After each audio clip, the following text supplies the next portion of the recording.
Hello guys, இன்றைக்கி நம்ம சேனலில் என்ன ரெசிபி பார்க்க போகிறோன்னா ஒரு சூப்பரான ஈஸியான ரெசிபி தான் பார்க்க போகிறோம். அதுக்கு முன்னாடி சேனல் இன்னும் சப்ஸ்கிரைப் பண்ணலைன்னா சப்ஸ்கிரைப் பண்ணிக்கோங்க.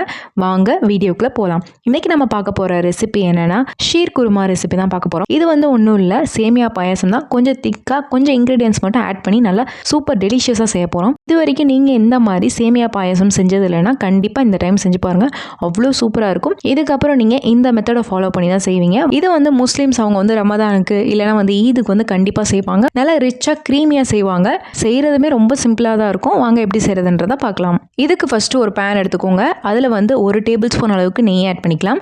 உங்களுக்கு பிடிச்ச நட்ஸ் அண்ட் ட்ரை ஃப்ரூட்ஸ் நீங்கள் எவ்வளோ நாளும் ஆட் பண்ணிக்கலாம். நான் இங்கே பாதாம், முந்திரி, பிஸ்தா, அதுக்கப்புறம் ட்ரை டேட்ஸ் ஆட் பண்ணியிருக்கேன். பேரிச்சம்பழம் நீங்கள் ட்ரையாக வச்சிருந்தீங்கன்னா ஆட் பண்ணிக்கலாம், இல்லைனா ஸ்கிப் பண்ணிக்கோங்க. அதுக்கப்புறம் கிஸ்மிஸ், இது எல்லாமே பார்த்தீங்கன்னா ஒரு 10லேருந்து 15 எடுத்திருக்கேன். எல்லாத்தையுமே கட் பண்ணி ஆட் பண்ணிக்கலாம். இப்போ இதெல்லாமே நெய்யில் ஆட் பண்ணிவிட்டு நல்லா ரோஸ்ட் பண்ணி எடுத்துக்கோங்க.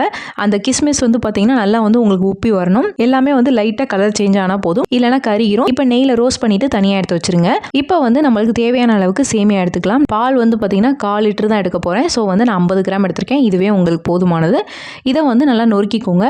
சேமியா எப்பவுமே செய்யும் போது பாயாசம் சேமியா எடுத்துக்கோங்க, அப்படின்னா தான் நல்லாயிருக்கும் டேஸ்ட்டு. இப்போ அதே பேன்லேயே இன்னொரு டேபிள் ஸ்பூன் அளவுக்கு நெய் ஆட் பண்ணிக்கலாம். நெய் ஆட் பண்ணிவிட்டு இப்போ நம்ம ரெடி பண்ணி வச்சுருக்க பாயசம் சேமியாவை நல்லா ரோஸ்ட் பண்ணிக்கோங்க. நல்லா ஒரு ப்ரௌன் கலரில் வரணும். நல்லா கோல்டன் ப்ரௌன் கலரில் ரோஸ்ட் பண்ணிக்கோங்க. நல்லா ரோஸ்ட் பண்ணிவிட்டு அதை தனியாக எடுத்து வச்சிடலாம்.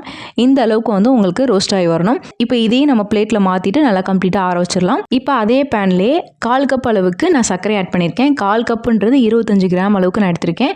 இதை கேரமலைஸ் பண்ணிக்கலாம். நல்லா ஸ்டவ் ஆன் பண்ணிவிட்டு நல்லா ஹீட் பண்ணிக்கோங்க.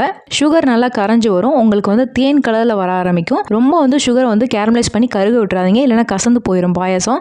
ஸோ இந்த மாதிரி தேன் கலரில் வரும்போது நீங்கள் பால் ஆட் பண்ணிடலாம். உங்களுக்கு பார்த்தாலே தெரியும் நல்லா கெட்டியாகி இந்த மாதிரி தேன் கலர் வந்துருச்சு. இப்போ நீங்கள் பால் ஆட் பண்ணிக்கலாம். பால் ஆட் பண்ணிவிட்டு உடனே நல்லா மிக்ஸ் பண்ணிக்கோங்க. நீங்கள் ஸ்டவ் ஆஃப் பண்ணவே கூடாது. ஸ்டவ் ஆஃப் பண்ணிட்டீங்கன்னா அந்த சுகர் கெட்டிப்பட்டு போயிடும். அதுக்கப்புறம் கல் மாதிரி ஆயிரும். அதுக்கப்புறம் போக போக கரைஞ்சிரும். அந்த கெட்டித்தன்மை வரக்கூடாதுன்னா நீங்கள் ஸ்டவ் ஆன் பண்ணிவிட்டு நல்லா ஹீட் பண்ணிவிட்டு கலக்கிக்கிட்டே இருங்க. நல்லா எல்லாத்தோடையும் சேர்த்து நல்லா மிக்ஸ் ஆயிரும். இப்போ பார்த்தீங்கன்னா பால் ஆட் பண்ண உடனே நல்லா பாலை எப்பவும் போல் நல்லா கொதிக்க விடுங்க. பால் நல்லா கொதிக்க அந்த கேரமலைஸ் ஆன சுகர் நல்லா மிக்ஸ் ஆகிடும். உங்களுக்கு இன்னும் கொஞ்சம் சுகர் வேணும்னா நீங்கள் இன்னும் 2 டேபிள் ஸ்பூன் எக்ஸ்ட்ரா ஆட் பண்ணிக்கோங்க. இப்போ நல்லா பால் கொதிச்சு வந்த பின்னாடி நான் 2 ஏலக்காவை தட்டி ஆட் பண்ணியிருக்கேன். ஆட் பண்ணிவிட்டு நம்ம வறுத்து வச்சுருக்க நட்ஸ் அண்ட் ட்ரை ஃப்ரூட்ஸ் எல்லாமே ஆட் பண்ணிக்கலாம். ஆட் பண்ணிவிட்டு அதோடய சேர்த்து நம்ம வறுத்து வச்சுருக்க சேமியாவே ஆட் பண்ணிக்கலாம். ஆட் பண்ணிவிட்டு நல்லா மிக்ஸ் பண்ணிக்கோங்க. இதை நல்லா திக்காகிற அளவுக்கு நம்ம குக் பண்ணணும். இதை ஒரு 5லேருந்து 10 நிமிஷம் நல்லா குக் பண்ணுங்கள். இப்போ லைட்டாக கொதிச்சு வந்த பின்னாடி நான் கண்டன்ஸ் மில்க் ஆட் பண்ணியிருக்கேன். இது உங்ககிட்ட இருந்தால் ஆட் பண்ணிக்கோங்க, இல்லைனா ஸ்கிப் பண்ணிக்கோங்க. ஏன் இதை நான் ஆட் பண்ணுறேன்னா உங்களுக்கு டேஸ்ட் பார்த்தீங்கன்னா ரொம்ப ரிச்சாக இருக்கும். சாப்பிட்றதுக்கே நல்லா க்ரீமியாக நல்லா சூப்பராக இருக்கும். அதுக்காக நான் ஆட் பண்ணியிருக்கேன். இது பார்த்தீங்கன்னா ஒரு 2 டேபிள் ஸ்பூன் அளவுக்கு ஆட் பண்ணியிருக்கேன். இது நீங்கள் ஆட் பண்ணாதவங்க நீங்கள் சுகர் இன்னும் 2 டேபிள் ஸ்பூன் எக்ஸ்ட்ரா ஆட் பண்ணிக்கோங்க. ஆட் பண்ணிவிட்டு நல்லா மிக்ஸ் பண்ணிக்கலாம். செக் பண்ணிவிட்டு ஆட் பண்ணிக்கோங்க. சுகரு ரொம்ப அதிகமாக இருந்துடக்கூடாது. இப்போ இதெல்லாத்தையுமே சேர்த்து நல்லா மிக்ஸ் பண்ணிக்கோங்க. அந்த பால் நம்ம ஆட் பண்ணது பாதியாக ரெடியூஸ் ஆகி வரணும். நல்லா கொதிச்சு நல்லா திக்காகி வந்த பின்னாடி ஸ்டவ் ஆஃப் பண்ணிவிட்டு இறக்கிடுங்க. பாயசம் செய்யும் போது கொஞ்சம் தண்ணியாக இருக்க மாதிரி இருக்கும். அதுக்கப்புறம் டைம் ஆக பார்த்தீங்கன்னா நல்லா கெட்டியாயிரும். இப்போ நம்ம சர்வ் பண்ணிக்கலாம். லாஸ்ட்டாக சர்வ் பண்ணுறதுக்கு முன்னாடி உங்களுக்கு பிடிச்ச நட்ஸ் அண்ட் ட்ரை ஃப்ரூட்ஸ் மேலே ஆட் பண்ணிக்கலாம். அதுக்கப்புறம் மேலே ட்ரை ரோஸ் பெட்டல்ஸ் நான் ஆட் பண்ணியிருக்கேன். இது நல்லா சாப்பிட்றதுக்கும் நல்லாயிருக்கும், பார்க்குறதுக்கும் நல்லாயிருக்கும். அதுக்காக ஆட் பண்ணியிருக்கேன். உங்ககிட்ட இருந்து ஆட் பண்ணிக்கோங்க, இல்லைனா ஸ்கிப் பண்ணிக்கலாம். இப்போ நம்ம சர்வ் பண்ணிக்கலாம்.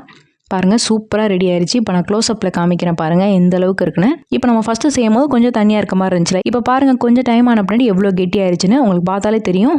நல்லா கெட்டியாயிருச்சு. இந்த மாதிரி தான் இருக்கும். செம்ம டேஸ்ட்டாக இருக்கும். ஸோ கண்டிப்பாக ட்ரை பண்ணி பாருங்கள். இனி வரப்போகிற ஃபெஸ்டிவலுக்கு இந்த சேமியா பாயசம் செஞ்சு பார்த்துட்டு எப்படி வந்திருக்குன்னு எனக்கு கமெண்ட்ஸில் ஃபீட்பேக் சொல்லுங்கள். இந்த ரெசிபி உங்களுக்கு பிடிச்சிருக்குன்னு நினைக்கிறேன். பிடிச்சிருந்தா லைக் பண்ணுங்கள், ஷேர் பண்ணுங்கள், கமெண்ட் பண்ணுங்கள். மறக்காமல் சேனலை சப்ஸ்கிரைப் பண்ணுங்கள். இன்னொரு வீடியோவில் பார்க்குறேன். பாய்.